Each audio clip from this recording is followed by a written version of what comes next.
은퇴라는 말은 마치 이제는 좀 쉬어도 된다는 의미처럼 들리지만 실제로 그 순간은 생각보다 더 냉정하고 무겁게 다가옵니다. 수십 년간 일해온 자리에서 물러난다는 건 단순히 일을 그만둔다는 의미만이 아니라 경제적 기반과 사회적 관계, 그리고 삶의 루틴까지 사라진다는 뜻일지도 모릅니다. 그리고 그 공백 속에서 제일 먼저 우리를 찾아오는 건 건강과 돈이라는 현실적인 문제들입니다. 오늘 소개할 이야기는 바로 이 두 가지를 동시에 잃어버린 한 부부의 현실적인 이야기입니다. 김 부부는 수도권 외곽의 작은 아파트에서 조용히 살고 있는 평범한 60대 부부입니다. 남편은 공기업에서 정년퇴직을 했고 아내는 맞벌이로 작은 요식업체에서 일하다 몇 년 정건강상의 이유로 일을 그만두었습니다. 둘 다 은퇴를 맞이하며 기대했던 건 조금은 여유로운 삶, 그리고 함께하는 시간의 따뜻함이었습니다.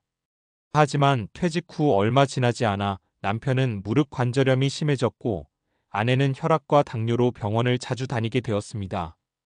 젊을 땐 건강이 당연한 줄 알았지만 나이가 들어서야 비로소 그게 가장 큰 자산이었다는 걸 알게 됐죠. 정기적인 소득이 끊기고 병원비는 늘어만 가는 상황 속에서 김 부부는 어느새 쉴 수 없는 노후에 갇혀 있었습니다. 더 나쁜 건 일하고 싶어도 일할 수 없는 현실이었습니다. 체력은 따라주지 않고 일자리는 줄어들었으며 면접조차 보기 어려운 나이의 벽 앞에선 열정도 소용없었습니다. 김 부부의 사례는 우리에게 묻습니다. 은퇴 준비라는 게 단지 퇴직금을 계산하고 국민연금을 따져보는 것으로 충분한가? 사실 김 부부와 같은 사례는 주변에 너무나 흔하게 볼 수 있습니다. 몇 가지 사례를 더 들어볼게요. 첫 번째 사례는 58세에 조기 퇴직한 이정자 씨의 이야기입니다. 대기업에서 30년을 일하고 조기 명예퇴직을 선택했던 이 씨는 퇴직금으로 작은 카페를 열었습니다. 하지만 창업에 대한 정보도 경험도 부족했던 탓에 2년 만에 카페는 문을 닫게 되었고 이후 우울증 증세까지 생겼습니다. 매달 나가는 임대료와 보험료는 빠듯한 국민연금으로는 감당이 안 됐고 현재는 지자체의 노인 일자리 사업에 지원해 하루 4시간 공공근로를 하고 있습니다. 카페를 할 게 아니고 차라리 건강을 더 챙겼어야 했어요 라는 그녀의 말은 씁쓸하지만 많은 사람에게 경고의 메시지를 줍니다. 두 번째 사례는 반대로 은퇴 준비를 조금 일찍 시작한 박영수 씨입니다. 그는 50대 초반부터 체력 관리를 시작했고 퇴직 5년 전부터는 생활비와 의료비를 따로 준비했습니다. 또 퇴직 후에도 할 수 있는 일을 미리 탐색했고 60세에 은퇴한 후에는 커뮤니티 센터에서 시니어 코디네이터로 활동 중입니다.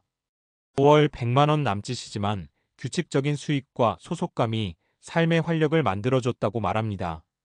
돈보다 더 중요한 건 내가 아직 쓰일 수 있다는 자존감이에요 라는 그의 말은 단순한 경제활동 이상의 가치를 보여줍니다. 세 번째 사례는 67세에 재취업한 한병기 씨입니다. 퇴직 후 10년 동안 아내 병간호를 하며 집에만 있었던 그는 아내가 세상을 떠난 후 더 큰 공허함에 빠졌습니다. 자식들도 독립했고 이제 자신이 할 수 있는 일이 무엇인지조차 몰랐죠. 그러다 지인의 권유로 지하철 질서 궤도원으로 일하게 됐고 다시 사람을 만나고 웃게 되었다고 합니다. 월급은 크지 않지만 일주일에 3번 출근하면서 얻는 사회적 존재감은 돈보다 더 값지다고 이야기합니다. 이 세 가지 이야기를 통해 우리는 분명히 느낄 수 있습니다. 은퇴 후 삶은 단순히 돈을 모아두는 것만으로는 안 됩니다. 건강, 관계, 자존감, 일의 의미 이 모든 것이 함께 준비되어야 합니다. 특히 건강은 일할 수 있는 힘이고 일은 곧 삶의 동력이 됩니다. 김 부부처럼 몸이 아프면 일조차 할 수 없는 현실 속에서 우리는 미리 준비하지 않으면 누구든 그 자리에 설 수 있습니다. 당장 병원비를 위해 아껴야 할 상황이라면 노후의 여유는 사치가 됩니다. 그렇다면 어떻게 준비할 수 있을까요? 먼저 건강은 당연한 것이 아니라 준비해야 할 자산입니다. 퇴직 전에 건강검진을 정기적으로 받고 운동 습관을 들이고 생활 습관을 관리하는 건 절대 사소한 일이 아닙니다. 둘째, 소득이 없을 때를 대비한 작은 수익 구조를 미리 만들어야 합니다. 꼭 창업이 아니더라도 자신이 할 수 있는 일 작게라도 수익이 나는 구조를 탐색해야 합니다. 셋째, 관계와 네트워크는 노후의 생명선입니다. 사회와의 연결이 끊기면 마음도 무너지기 쉽습니다. 지역 커뮤니티, 봉사활동, 취미 모임 같은 사회적 연결을 유지하는 건 단지 외로움을 달래는 걸 넘어서 인생의 균형을 잡아줍니다. 은퇴는 끝이 아니라 또 다른 인생의 시작입니다. 하지만 그 시작을 준비하지 않으면 쉬고 싶은데 쉴 수 없는 삶에 머무르게 될지도 모릅니다. 김 부부의 이야기는 단지 안타까운 한 가정의 현실이 아니라 우리의 미래를 미리 보여주는 거울일지도 모릅니다. 여러분은 지금 어떤 은퇴를 준비하고 있나요? 지금이라도 늦지 않았습니다. 건강, 소득, 관계.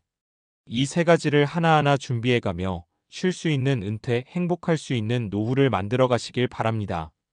앞으로도 노후 함께 걷는 길에서는 이런 실질적인 사례와 조언을 통해 진짜 현실적인 은퇴 준비를 함께 고민해 보겠습니다.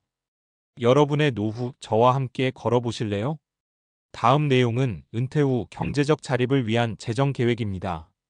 은퇴 후 경제적 자립을 위한 계획은 단순히 돈을 모아두는 것에 그치지 않고 은퇴 후 예상되는 지출을 파악하고 이를 충분히 지원할 수 있는 구조를 마련하는 데 중점을 두어야 합니다. 이 과정에서 중요한 것은 돈의 흐름을 이해하고 어떻게 자금을 관리할지에 대한 명확한 전략을 세우는 것입니다. 이 내용은 김 부부와 같은 사례에서 우리가 배울 수 있는 중요한 교훈이기도 합니다. 은퇴 후 재정 자립을 위한 첫 번째 단계는 예상 지출을 명확히 파악하는 것입니다. 은퇴를 준비하면서 가장 중요한 질문은 내가 은퇴 후에 얼마나 필요한 돈을 쓸까? 입니다. 이는 생활비, 의료비, 자녀 지원, 취미 활동, 여행 등 다양한 항목을 포함합니다. 예를 들어 의료비는 예상치 못한 큰 지출이 될 수 있는데 통계에 따르면 60세 이상의 고령층의 70% 이상이 의료비로 어려움을 겪고 있습니다. 출처 한국보건사회연구원 2020. 따라서 의료비를 고려한 재정 계획이 반드시 필요합니다. 두 번째는 수입원 다각화입니다. 퇴직 후 매달 안정적인 수입을 확보하는 것은 매우 중요한 일입니다. 이를 위해서는 다양한 수익원을 준비하는 것이 필수적입니다. 예를 들어 적립식 연금, 주택임대 수익, 주식이나 펀드 투자, 그리고 일종의 취미로 시작한 소규모 사업이나 프리랜서 활동 등이 있습니다. 특히 연금은 대표적인 노후 대비 재정 수단으로 연금 수령 시점이 임박한 사람들이 미리 준비할수록 더 높은 수익을 기대할 수 있다는 연구 출처 금융감독원 2021가 있습니다. 또한 투자는 꾸준히 이루어져야 하며 은퇴 전후로 급격한 투자 성향 변화는 위험할 수 있습니다. 세 번째는 장기적인 재정 계획을 세울 때 인플레이션을 고려하는 것입니다. 은퇴 후의 삶에서는 시간이 지나면서 물가 상승률, 즉 인플레이션이 중요한 변수로 작용할 수 있습니다. 인플레이션에 따라 생활비는 증가할 수 있기 때문에 은퇴 후의 자산이 인플레이션을 고려한 투자 전략으로 관리되지 않으면 실질적인 구매력이 감소할 수 있습니다. 예를 들어 상장 기업의 주식이나 채권 같은 자산을 통해 인플레이션을 해지할 수 있는 방법을 모색해야 합니다. 이와 더불어 다양한 보험 상품 활용도 은퇴 후 재정적 안정성을 확보하는 방법 중 하나입니다. 국민연금 외에도 건강보험, 실손보험, 노후장기요양보험 등은 은퇴 후 예기치 못한 의료비나 장기요양비에 대비할 수 있는 유용한 재정적 수단입니다. 특히 장기요양보험은 고령사회에 접어들면서 그 중요성이 더욱 커지고 있으며 장기요양 필요자의 80% 이상이 가정에서 돌봄을 받고 있다는 사실 출처 국민건강보험공단 2022은 이 보험의 필요성을 강하게 시사합니다. 마지막으로 마음의 여유를 위한 자산 배분이 필요합니다. 은퇴 후에는 단순히 경제적 안정성뿐만 아니라 심리적 안정도 중요합니다. 과도한 재정적 압박은 불안과 스트레스를 초래할 수 있기 때문에 이를 방지하기 위한 전략을 마련해야 합니다. 심리적 안정성을 위해 자산을 분산시키는 것은 중요한 방법이 될 수 있습니다. 예를 들어 주식, 채권, 현금, 부동산 등 다양한 자산군을 조합해 일정 비율로 유지하는 방식은 위험을 분산시켜줍니다. 자산 분배의 60%-40% 법칙, 즉 자산의 60%를 안전자산의 채권으로 두고 나머지 40%를 성장 잠재력이 있는 자산의 주식으로 두는 방식은 많은 전문가들이 추천하는 방법입니다. 이처럼 은퇴 후의 재정 계획은 단순히 돈을 모아두는 것 이상을 요구합니다. 은퇴 후 삶의 질을 유지하기 위한 전략적 재정 준비는 장기적인 관점에서 건강, 수입원, 자산 배분 등을 종합적으로 고려해야 합니다. 김 부부와 같은 사례를 반복하지 않기 위해서는 빠른 시점에서부터 구체적인 재정 계획과 실천이 필요합니다. 이는 나중에 가서 쉬고 싶었지만 쉬지 못하는 삶을 막을 수 있는 가장 확실한 방법입니다.